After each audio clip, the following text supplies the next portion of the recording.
Greetings and welcome. We are in the beautiful seaside town of Angmering today. I've just delivered a sofa and I'm going to drive back to Brighton. Come and join me.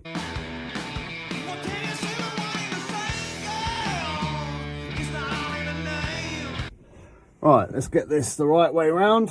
So here we are. Angmering is the beautiful seaside town just west of Worthing, and we are basically in Tory heartland here in Angmering. It's towns and villages and constituencies like these that basically run the country, pretty much, as I try and negotiate this U-turn. Here we go. Here we go. Yeah, along the south, this is Tory heartland, and these are the guys that decide the country. And what better timing as this little homage to the Queen as I drive past here for the Queen's Jubilee. Is that a little golden, that's like a little throne. Let me turn left here, see if you guys can pick up on that. Ah, little Queenie's throne. She's taking use of it. Lovely. Beautiful. But yeah, towns like this, these guys decide the country. All along the south, your Devons, these are all blue. All blue, and these are the guys that decide who's in power. The question I'm answering, trying to ask is, I mean, life is good for these people here. They're not feeling the pinch. Mainly retired. They've probably paid off their mortgage. You know, life's sweet. Okay, maybe the food bill's gone up slightly, maybe the electric bill's gone up slightly, but you know what? Life is sweet. And are these people just ignorant to the fact that people are struggling over the rest of the country, or do they not care? That's the big question. I think it's the first, but we're mixed in with a little bit of not caring. They want to be ignorant. They try to be ignorant. They don't want to hear about the troubles that's going on. They try and advocately sort of stay away from finding out things about how the rest of the country is going. But this southern, you know, we hear so much about the northern wall, but this southern wall down the south of England is who controls who's in power. We'll come back to Devon and the by-elections in a sec, but you know, all of Cornwall, Devon, all of the West Country, all of the South Coast, apart from the exceptions of the cities, Southampton, Portsmouth, Brighton, where I am. It's a huge blue wall, and these are the guys that decide who runs the country. I'm going to add in, I found an interesting fact out about our constituency numbers the other day as well. Like, we all know there's some dodgy shit going on with how the constituencies are divided to favour Tories and stuff like that. But I also find the numbers quite interesting as well. Like the difference, like the lowest number of population in a constituency is 20,000 up to about 110. The biggest constituency is the Isle of Wight, I think. And you know, why are not all constituencies the same number in population? That's what I can't work out. They should be all averaged at like 50,000 or something. It's crazy that, you know, one MP can be elected with a constituency of 20,000 and another MP with 110. You know, it's nearly a difference of 100,000 people. It's mental. But anyway, I'm digressing on that. But yeah, the by-elections. So,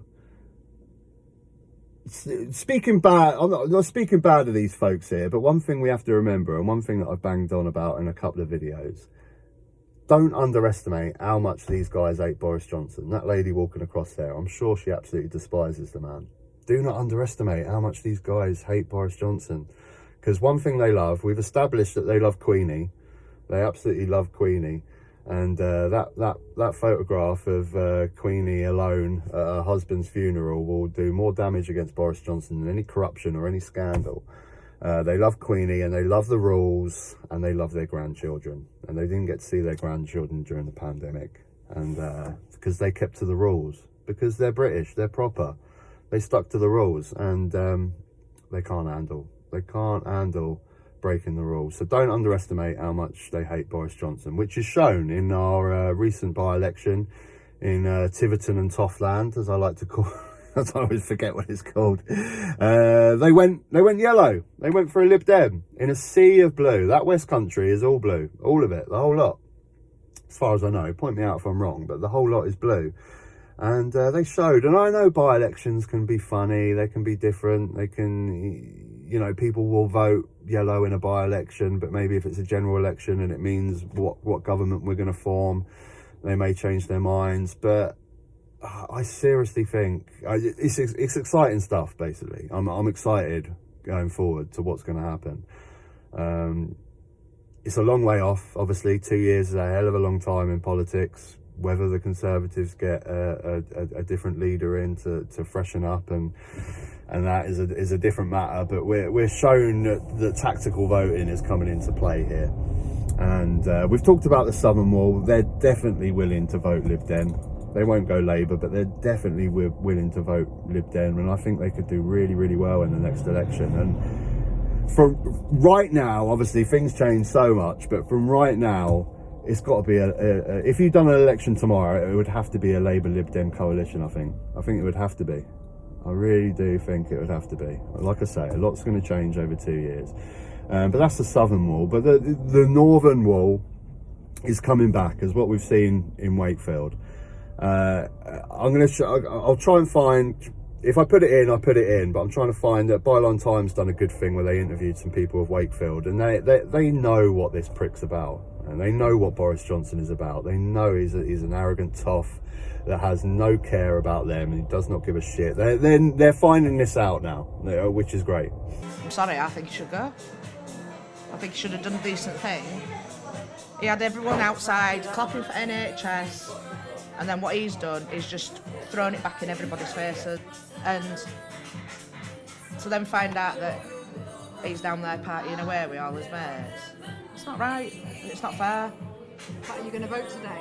No, it's like I said, what is the point? So, what do you think? I won't vote for him. I don't vote. No. He's just full of garbage. No. Says one thing and does the opposite. Of course he does. So are you going to vote today? No, man, I've never voted. When my mate had a garden party, there were only 6 of them in garden. Every one of them got £1,000 fine. Every one of them, and Boris Johnson and all his party crew only got £50. What do you think? Did you expect him to resign? Yeah. You know when it all came out? Yeah, I expected him. So Well, a lot of his party all resigned, didn't they? Why didn't he?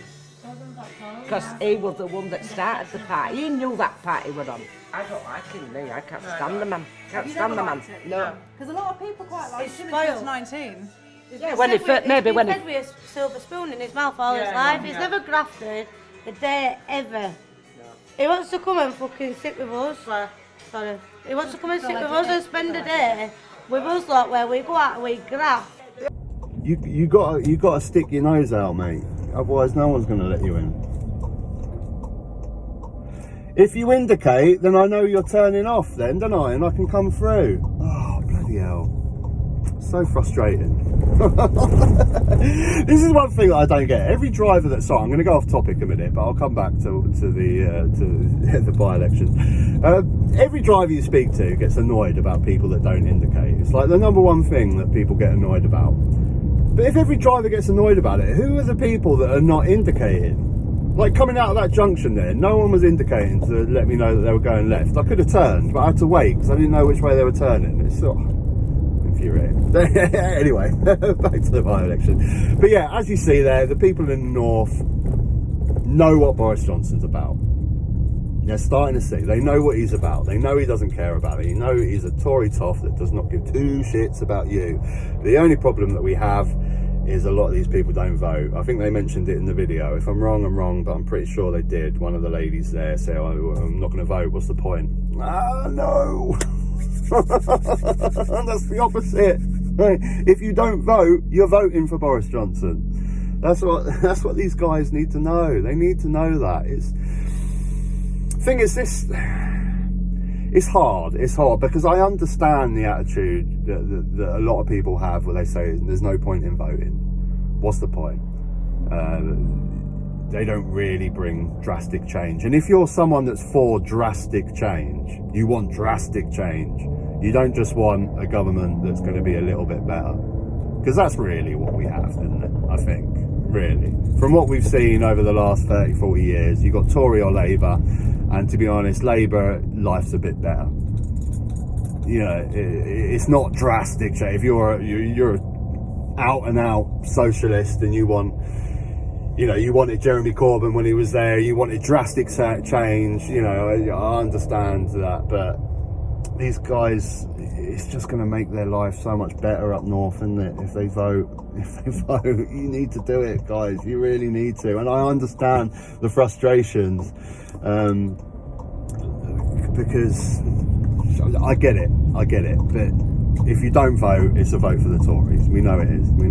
And you've just explained to us how much you hate Boris Johnson. So do yourself a favour and everyone a favour and vote. Okay. But yeah, good news all in all. It only can be for the by-elections. You know, as for whether Boris Johnson is going to go, that's a different matter. I mean, I still stick to the same conclusion that he's going to stay until the Tories see fit to get rid of him, which will be just before the next election, so they can put a fresh face in. But hopefully it will do so much damage to the Tory party that'll be unrepresentable. Sorry, I'm just going to mention that little farm there, a little pick your own place in Goring. That brings back some memories. Getting on the tractor, going to pick strawberries. You eat like 2 pallets worth, and then you buy 1 little pallet of strawberries. You're supposed to pick it and pay it and weigh it, but you know, you're always going to come through with your kid with like loads of strawberries all over his face and stuff. Yeah, anyway, but yeah, that's the by-elections. Topics I was going to talk about today. I'll get onto a few. I want to talk. Let's go America, shall we? And the abortion, changing the laws in the abortion. I find these things so bizarre in American politics. It hasn't changed for like 20 years, has it? The two biggest issues in American politics has been the same for the last 20 years. Gun laws and abortion laws. And for me, I just find it so strange because they both contradict each other. Like, the big thing with gun laws is Americans love their freedom. We should be free to be able to own a gun. It's all about freedom. It's in the Constitution. We should be free to be able to own a gun. But then the other one that they advocate for is to make abortion illegal. I thought we're supposed to be all about freedoms, being free to do whatever the hell we want with our own bodies. So the same people that are advocating guns are just contradicting their argument about freedom with the abortion laws. It's absolutely mental. And it comes down to religion, doesn't it? It comes down to religion and the Christian religion. And, you know, that's another thing. These guys are so advocate about their constitution. You cannot change the Second Amendment, right? Or whatever it is for gun laws. You can change the Constitution. You can. But isn't there freedom of religion in the Constitution? So why are you forcing your Christian religion on the whole of America? It's just, all these arguments just, they're so contradictory, and it just baffles me. It really does baffle me. It's just mental. And that's what it boils down to with these abortion rights. It's religion. It's the Christian religion being forced upon the whole country. And the Christians have won in that country. Well, the Christians have won all over, actually, to quote Louis C.K.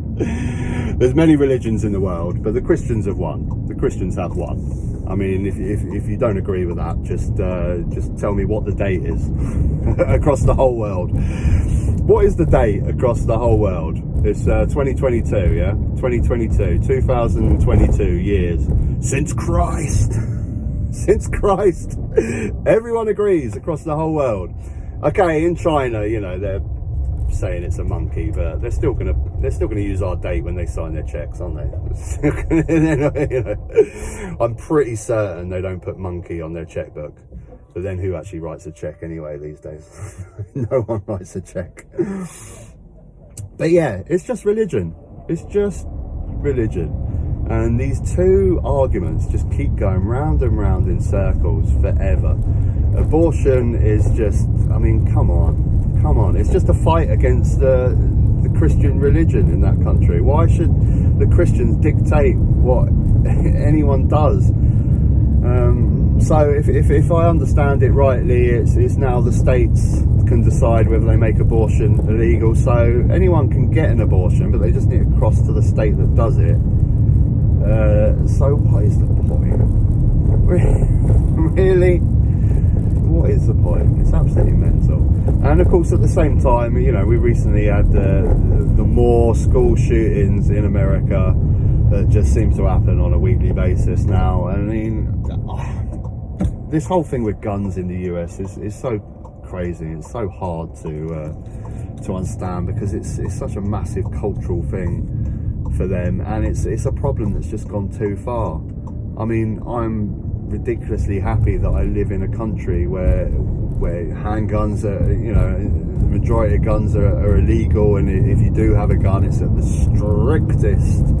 strictest laws to get one. And I'm so happy that I live in a country, but trying to implement that on the US right now, in a country that has more guns than people, I just don't even know how you begin.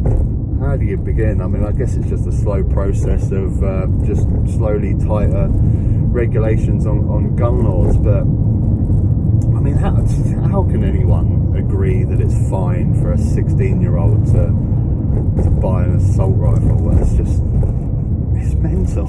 It is absolutely mental. Well, like I say, their culture is just completely different. I can't comprehend it. I really can't.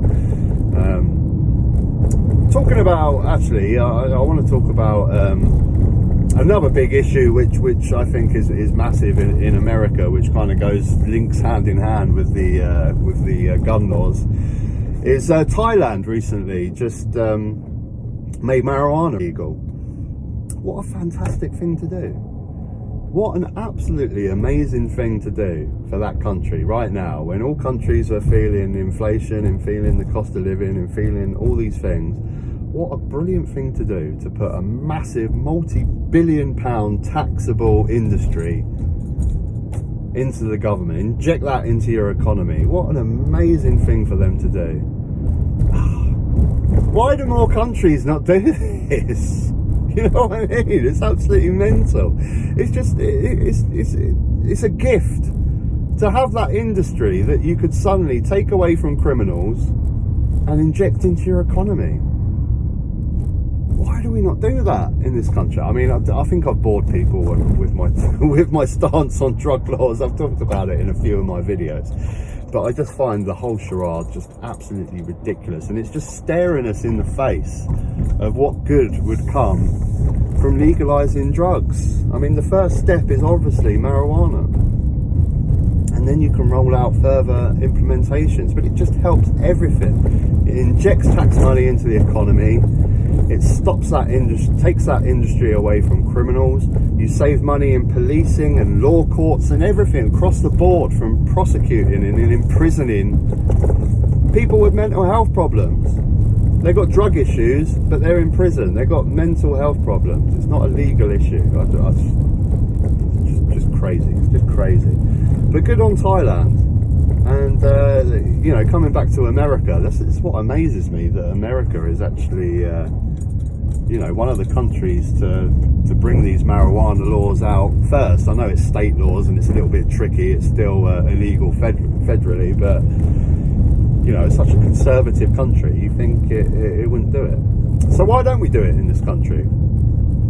You know, forget about the stance of all drugs, but just at the very start, why do we not legalise marijuana? Well, it's these guys, isn't it? It's this lot. Going back to the core Tory vote, these Tory toff retirees in Tory land, they won't vote for it. Because I've said before, the Conservative Party are probably all up for legalising marijuana. Any money they can grab hold of, you know, it wouldn't be socially taxed, and I'm not sure I'd be much safer with a Labour government putting this into law. But this is what it's about. It's these pricks holding us back, like they do so much, like with fucking Brexit. It's these Tory pricks in Tory heartland that will not vote for a government that's going to implement legalising marijuana, because these pricks know nothing about it. They don't know anything about it. They think that if you legalise marijuana, everyone's going to be off their head like heroin addicts on the street, conked out through marijuana. They're fine with all the pissheads on a Saturday night in town. They're fine with people getting absolutely shafted on alcohol every weekend. But no, not marijuana, because they're ignorant fucks and they don't know a single clue. They don't have a single clue about marijuana. I'm not an advocate for marijuana. I'm really not. I think it's not a good thing to get involved in. I've dabbled it in my past. Said before, I kind of wasted a few years of my life in a marijuana haze.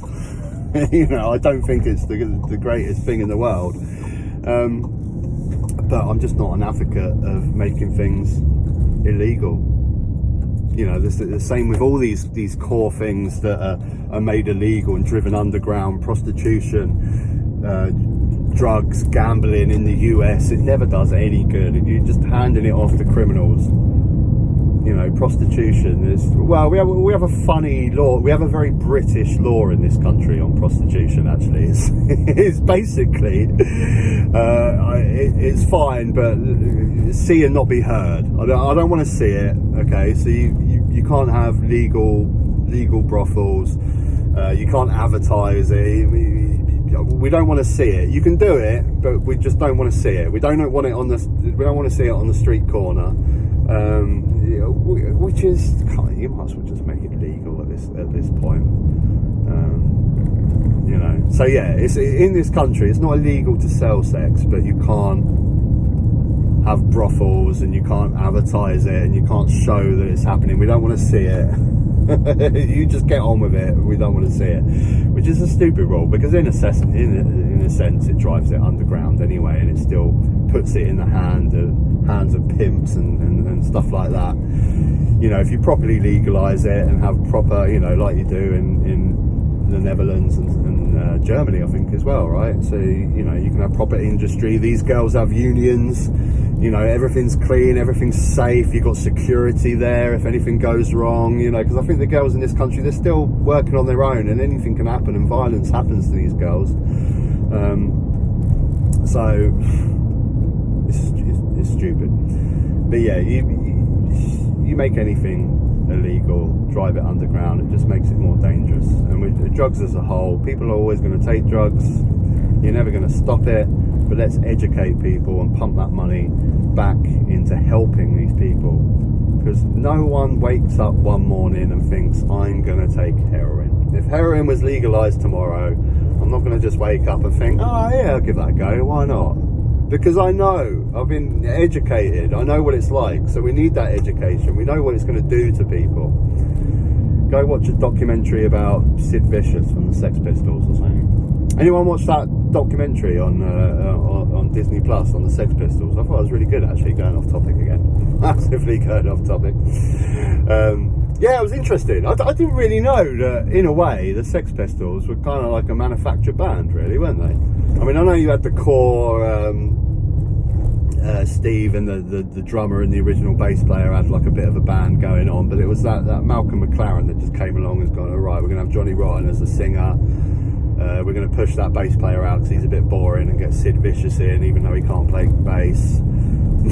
It's weird. I didn't realise they're pretty much the first manufactured band. It's interesting. They're still well needed at the time.